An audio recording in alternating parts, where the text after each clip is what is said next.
Hi, my name is Rishabh, and you just watched a snippet of one of my performances on the Midi Fighter 64, one of these devices.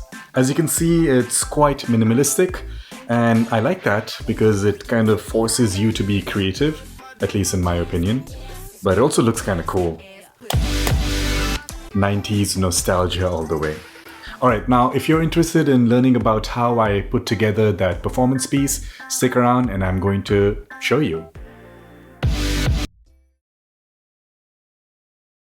New camera angle to keep people engaged? Check. Step number 1 of the process, figure out what song you're going to perform.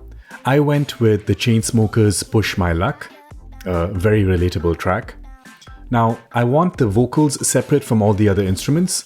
Unfortunately, I do not have access to the original stems, so I'm going to have to use some kind of a stem extraction feature to extract the vocals as a separate part and all the other instruments as a separate part. I'm here in FL Studio, and FL Studio has this feature built in. Any FL Studio fans out there? Alright, so let's drag in the MP3 file here. I'm going to drag it onto this track. Let's create an audio track. Have a quick listen. I couldn't keep you waiting. FL Studio also has a nice feature to detect tempo. So I'm going to click over here and select detect tempo. It gives me a few options. I believe we're somewhere in the 90 BPM register. So let's pick 75 to 150 and let FL Studio figure out the exact tempo. So look at that. It detected it as 90.003 BPM. So now my project tempo is 90.003. Let's check if that's correct. I'll turn on the metronome. Let's play it from the very beginning. All right, that does not sound right. I don't think it's a BPM issue.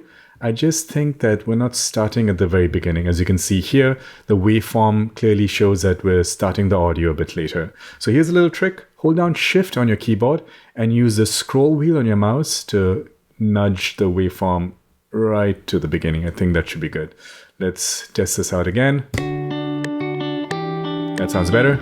Yep. All right, so let's now extract the stems. I'm going to click over here again, extract stems from sample. Select that feature. So FL Studio has this option where we get 4 different parts. I only want the vocals and everything else as a separate stem. Unfortunately, we cannot do that here, but let's just go with this for now. So I'll hit extract.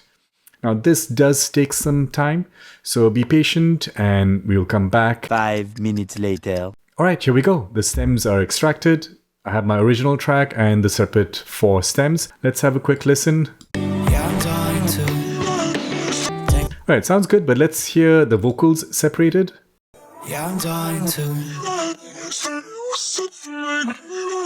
That's pretty cool. So this vocal part sounds very processed, sounds very synth-like, but FL Studio still managed to treat it as a separate vocal element.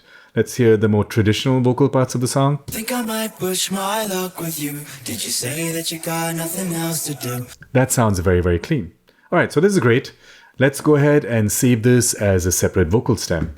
I'm going to go to File here, Export, WAV file. This process is much faster. So vocals are done. Now I'm going to mute the vocals, unmute everything else except the original track.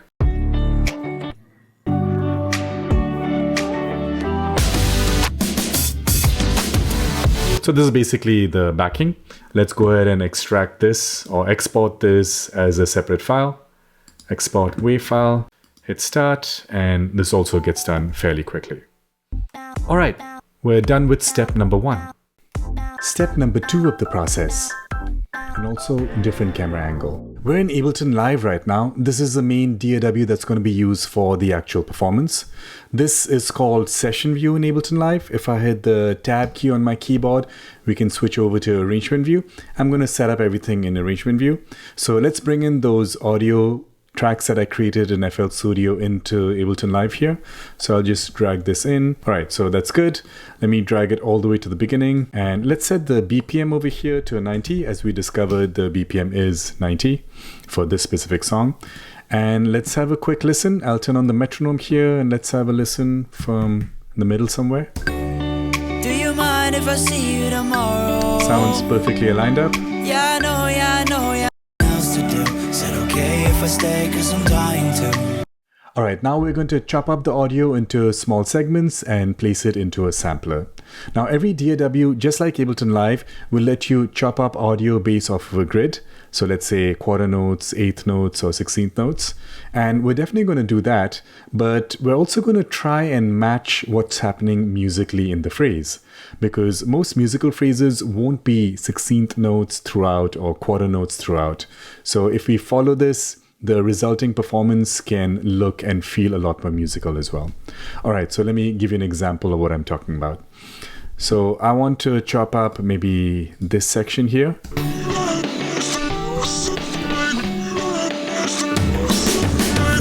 So maybe the first half of this phrase could be just regular quarter notes, but then when we hear the drum fill, maybe we could go finer, subdivide that into eighth notes or even 16th notes.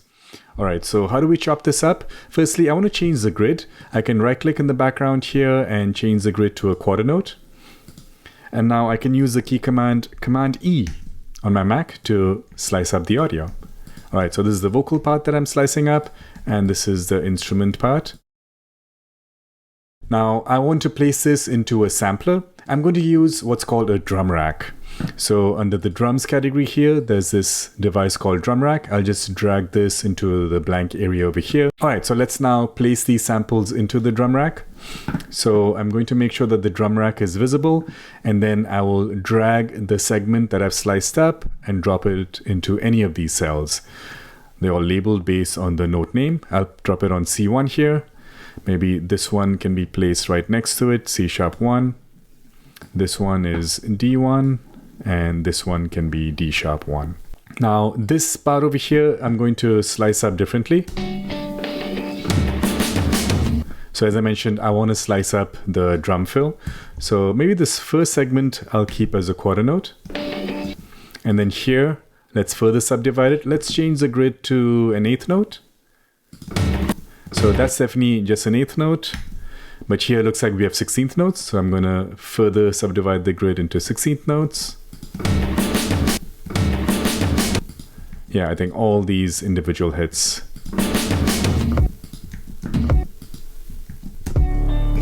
Now you notice that we're cutting perfectly on the grid, but it looks like the waveform is not perfectly aligned. That's not a big deal because we can go in and fine tune our edits in the drum rack itself.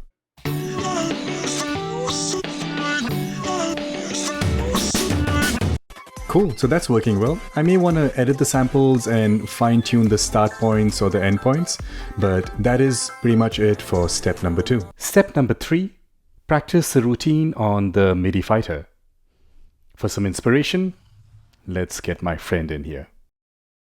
Now, before I talk about the actual routine, I want to talk about the lights that we see on the Midi Fighter. So you notice for every button that I press, we get a light that lights up, and that's helpful.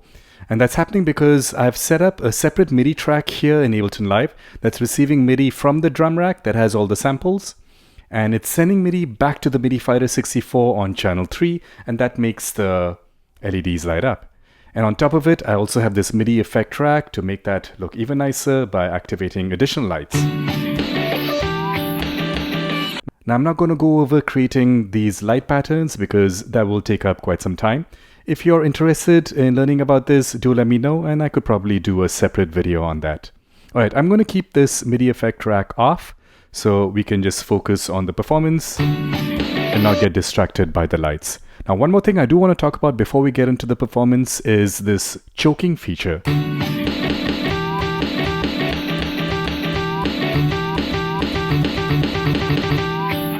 So what's happening here is that when I trigger one sample, the previous sample gets cut out. So this is fairly simple to set up in Ableton Live in this drum rack here in session view. When I click over here, we see all the different samples. And if I trigger them on the Midi Fighter, you can see them light up. And you can see here under choke, they're all set to choke group number 1. So what this does is it ensures that only one sound is heard in that one particular group. All right, cool. I think we're finally ready to figure out how to perform this. All right, so on the left hand, I'm playing these 4 buttons for doing a quarter note pattern.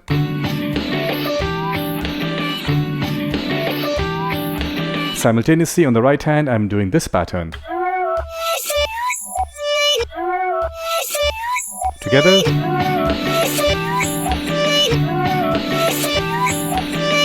Sweet, that's easy. It gets a little bit more complicated with the next pattern. Remember that drum fill? Right, so if you understand or if you are familiar with the music, it becomes easier for the fingers to follow along because it is following along musically. Right, the drum fill is that long, so we kind of need to subdivide it. Now, the left hand is doing that, but the right hand is still doing the quarter note. So it goes like this.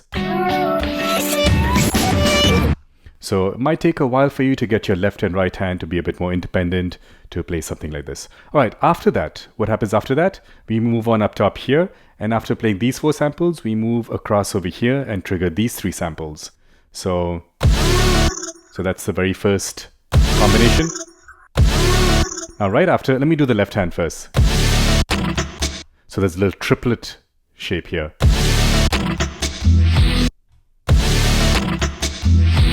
Right, so let's do both together. The good thing is when you're doing the triplet, no other sample is being triggered. So one more time. All right, I'll do it again from the beginning.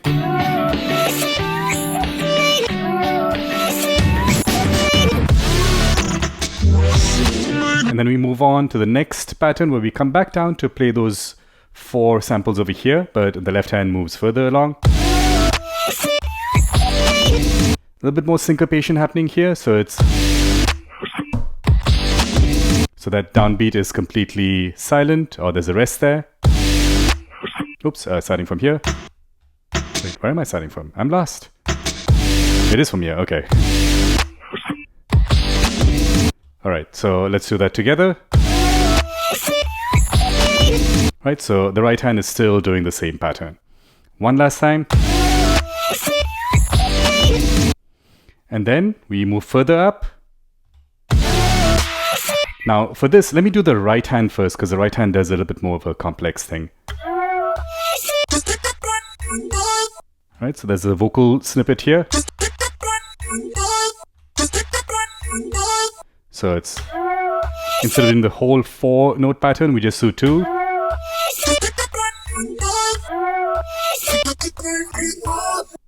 So a little bit of a finger coordination going on over here because we're kind of doing 16th notes. Whereas on the left hand, we're still doing the older pattern. So let me show you how these 2 work together. So these 2 play together.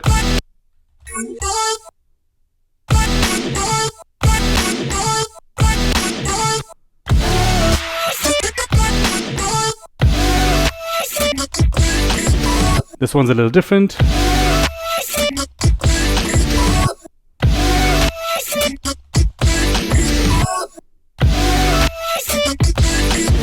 And that's the whole pattern. All right, let's hear this one more time. And this time I'm going to turn on the fancy lights.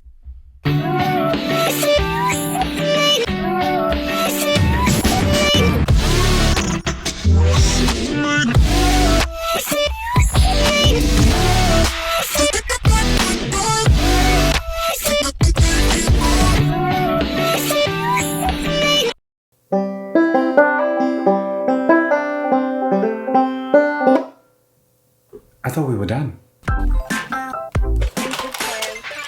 Now you've seen my entire process behind creating that performance routine, and hopefully you realize that it's actually not that complicated.